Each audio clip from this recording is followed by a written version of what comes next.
Good morning everyone, welcome to online classes. हम लोग पढ़ रहे हैं class 7 maths chapter 1 integers. Last day हम लोगों ने पढ़ा था प्रॉपर्टीज ऑफ इंटीजर्स का प्रॉपर्टीज ऑफ एडिशन। आज हम लोग स्टार्ट करते हैं प्रॉपर्टीज ऑफ सब्ट्रैक्शन। इसमें सबसे पहले हम लोग पढ़ते हैं क्लोजर प्रॉपर्टी। क्लोजर प्रॉपर्टी क्या कहता है? जैसे पिछले एडिशन में बोलता है कि अगर दो इंटीजर्स हैं, दोनों को हम लोग सम करते हैं तो वह एक इंटीजर्स ही मिलता है। लेकिन आइए हम लोग देखते हैं कि क्या दो इंटीजर्स को सब्ट्रैक्ट करने पे वो इनके इंटीजर आता है या नहीं आता है। Let a is equal to -6 and b is equal to 4। अब a minus b that means -6 -4 is equal to क्या होगा? दोनों सेम साइन है, दैट मीन्स ऐड होगा। लेकिन जो ग्रेटर के साथ रहता है, जो ग्रेटर डिजिट होता है उसके साथ का साइन होता है, दैट मीन्स -10। यस, ये भी एक क्या है? N integer. तो हम लोग कह सकते हैं कि क्लोजर प्रॉपर्टी सब्ट्रैक्शन के लिए सेटिस्फाइड है। That means integers are close under subtraction. Next हम लोग देखते हैं commutative property.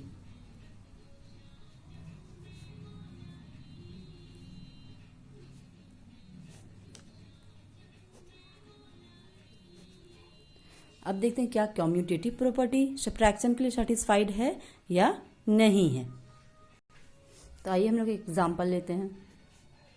Late a is equal to 4 and b is equal to -3। तो हम लोग कम्यूटेटिव प्रॉपर्टी में क्या देखते हैं कि a प्लस b एडिशन के लिए हम लोग देखे थे कि a plus B is equal to B plus A, यानी हम लोग इंटीजर्स को किसी भी सीक्वेंस में ऐड करें तो दोनों क्या होगा? इक्वल होगा।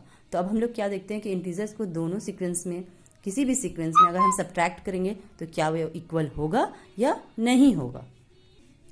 अब a minus b, that means 4 -3 is equal to क्या होगा? 4 minus plus 3 is equal to 7। अब हम लोग क्या करते हैं? इस सीक्वेंस को चेंज करते हैं, b माइनस ए करते हैं, that means -3 -4 is equal to -7। तो क्या हो रहा है मेरा कि a minus B is not equal to b minus A. हम कह सकते हैं कि कम्यूटेटिव प्रॉपर्टी है वो नहीं सेटिस्फाइड कर रहा है ना, सब्ट्रैक्शन के लिए। अब हम लोग पढ़ते हैं प्रॉपर्टीज ऑफ मल्टीप्लिकेशन। हम लोग एडिशन पढ़ चुके हैं, सब्ट्रैक्शन पढ़ लिए, अब देखते हैं हम लोग प्रॉपर्टीज ऑफ मल्टीप्लिकेशन। तो प्रॉपर्टीज ऑफ मल्टीप्लिकेशन में पहला सेम है क्लोजर प्रॉपर्टी।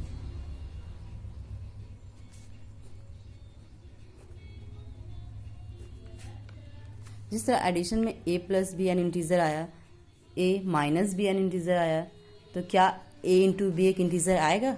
चलिए देखते हैं। Let a is equal to -4 and b is equal to -3, then a into B is equal to क्या होगा? -4 into -3 is equal to plus 4 3 ज़ा 12। यस, ये भी क्या होगा? एक इंटीजर होगा। तो हम लोग कह सकते हैं integers are closed under multiplication. Next हम लोग देखते हैं सेम कम्यूटेटिव प्रॉपर्टी।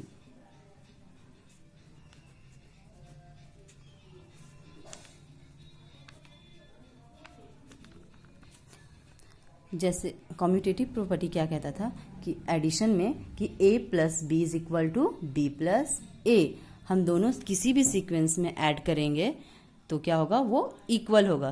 तो क्या हम किसी भी सीक्वेंस में मल्टीप्लाई करेंगे तो वो इक्वल होगा या नहीं? देखते हैं हम लोग। Let a is equal to हम लोग 7 ले लेते हैं and b is equal to -4। a into B is equal to क्या हो जाएगा मेरा? 7 इंटू -4 इज इक्वल टू -28। अब क्या करना है हमको? b into A, that means -4 into 7 is equal to -28, यानी क्या है मेरा दोनों इक्वल आया, a into B is equal to B into A. तो हम लोग कह सकते हैं कि commutative property for multiplication satisfied कर रहा है। ठीक है, हम लोग नेक्स्ट देख रहे हैं एसोसिएटिव प्रॉपर्टी। एसोसिएटिव प्रॉपर्टी के लिए हम लोग क्या करते हैं, 3 इंटीजर्स लेते हैं। ठीक है, एनी 3 इंटीजर्स। तो क्या करते हैं कि ब्रैकेट को इंटरचेंज करते हैं, ब्रैकेट के सीक्वेंस को चेंज करते हैं, तब वो इक्वल आएगा या नहीं आएगा, आइए हम लोग देखते हैं। 9 2 18 एंड 3 21 216। अब हम लोग नेक्स्ट देखते हैं सीक्वेंस को चेंज करके, a into b bracket c is equal to 4 into 9 into 6 into 9, यानी चेंज कोई भी चेंजिंग नहीं होता, लेकिन फिर भी हम लोग क्या लिए 6 इंटू 9, तो 6 9 जा 54 इंटू 4, तो 4 4 जा 16, 1 4 5 जा 20 एंड 1 21। तो मेरा दोनों क्या आ रहा है, सेम आ रहा है। दैट मीन्स एसोसिएटिव प्रॉपर्टी भी क्या कर रहा है, सेटिस्फाइड कर रहा है मल्टीप्लिकेशन के लिए। ठीक है, अब हम लोग नेक्स्ट देखते हैं मल्टीप्लिकेशन आइडेंटिटी। हम लोग स्टार्टिंग में एडिशन ऑफ प्रॉपर्टीज में देखा थे एडिटिव आइडेंटिटी। तो एडिटिव आइडेंटिटी में हम लोग क्या कहते हैं कि कोई भी ऐसा इंटीजर में कौन सा ऐसा एक नंबर, ठीक है, ऐड करेंगे जो इंटीजर के वैल्यू को चेंज नहीं कर सकता है। तो सिमिलरली हम भी यही देखेंगे कि कौन सा एक ऐसा नंबर है जो जिससे हम इंटीजर्स को मल्टीप्लाई करेंगे तो वो उसके वैल्यू को चेंज नहीं कर सकता है। तो हम लोग क्या देखते हैं कि 1 एक ऐसा नंबर है जिससे हम कोई भी इंटीजर्स को मल्टीप्लाई करेंगे तो वो इंटीजर्स के वैल्यू को चेंज नहीं करेगा। a into 1 is equal to 1 into a is equal to always a for any integer a। एक कोई भी एक ऐसा इंटीजर है जिसको हम 1 से मल्टीप्लाई करें या 1 को उस इंटीजर से मल्टीप्लाई करेंगे तो कोई भी चेंजिंग नहीं होगा। तो 1 मेरा क्या कहलाएगा, मल्टीप्लिकेटिव आइडेंटिटी। तो 1 इज कॉल्ड, तो मेरा 1 कहलाएगा मल्टीप्लिकेटिव आइडेंटिटी। नेक्स्ट हम लोग देखते हैं डिस्ट्रीब्यूटिव प्रॉपर्टी। डिस्ट्रीब्यूटिव प्रॉपर्टी में भी 2 है, एक एडिशन और दूसरा सब्ट्रैक्शन। तो हम लोग मल्टीप्लिकेशन पढ़े तो distributive property under addition and distributive property under multiplication. तो हम लोग पहला पढ़ते हैं distributive property under addition. And addition का क्या रूल है देखते हैं। ये कहता है कि a into B plus C bracket b plus C, तो ये a होगा, सबसे पहले क्या होगा b से मल्टीप्लाई होगा, that means a into b. उसके बाद क्या है, मेरा एडिशन का साइन है इसलिए ये साइन एडिशन का होगा। उसके बाद ये a है वो किससे मल्टीप्लाई होगा, c से मल्टीप्लाई होगा, दैट मीन्स a इंटू सी, और दोनों क्या होंगे, इक्वल होंगे। आइए हम लोग एक एग्जाम्पल ले लेते हैं। a is equal to 3, b is equal to and c is equal to 1 ले लेते हैं। तो a into B plus c, हम लोग पहले LHS लेते हैं। ठीक है, LHS लिए a यानी that means 3 into bracket 2 plus 1। तो अकॉर्डिंग टू बोर्ड मास सबसे पहले हम लोग क्या करेंगे, 2 और 1 को ऐड करेंगे, तो 3 इंटू 3 इज इक्वल टू क्या होगा 9 हो जाएगा। नेक्स्ट RHS अब हम लोग देखते हैं, जो मेरा क्या है a into B plus a into c, that means 3 into 2 plus 3 into 1 is equal to 3 2 जा 6 प्लस 3 1 जा 3 इज इक्वल टू 9।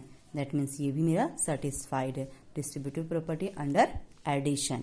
अब हम लोग नेक्स्ट देखते हैं under subtraction.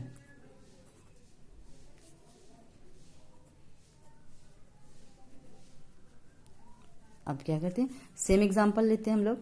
a is equal to 3, b is equal to, अच्छा सब्ट्रैक्शन का rule देख लेते हैं। रूल्स क्या है मेरा, a into bracket b minus C is equal to a into B minus a into C. हमने क्या कहा था, a को सबसे पहले क्या करेंगे, b से मल्टीप्लाई करेंगे, मल्टीप्लाई किया, यहाँ एडिशन में पॉजिटिव साइन था इसलिए यहाँ पॉजिटिव साइन दिया, यहाँ नेगेटिव है इसलिए हम लोग नेगेटिव दे रहे हैं। अब क्या करेंगे, ए को हम लोग सी से मल्टीप्लाई करेंगे, तो ए इंटू सी। अब एग्जाम्पल ले लेते हैं, b is equal to 1 and c is equal to b is equal to and c is equal to 1। तो हम लोग फिर LHS लेते हैं, a into B plus c is equal to 3 into 2 minus 1, sorry यहाँ पे माइनस होगा, तो 3 इंटू 2 माइनस 1 यानी ब्रैकेट पहले सॉल्व करेंगे तो क्या होगा 1 इज इक्वल टू 3। अब नेक्स्ट हम लोग क्या करते हैं, RHS लेते हैं, RHS ले रहे हैं तो a into B minus a into c, that means 3 into 2 minus 3 into 1 is equal to 6 minus 3 is equal to क्या आया, ये भी 3, दैट मीन्स ये भी सेटिस्फाइड कर रहा है। ठीक है, तो अब हम लोग नेक्स्ट देखेंगे division of properties of division और कुछ क्वेश्चंस भी सॉल्व करेंगे।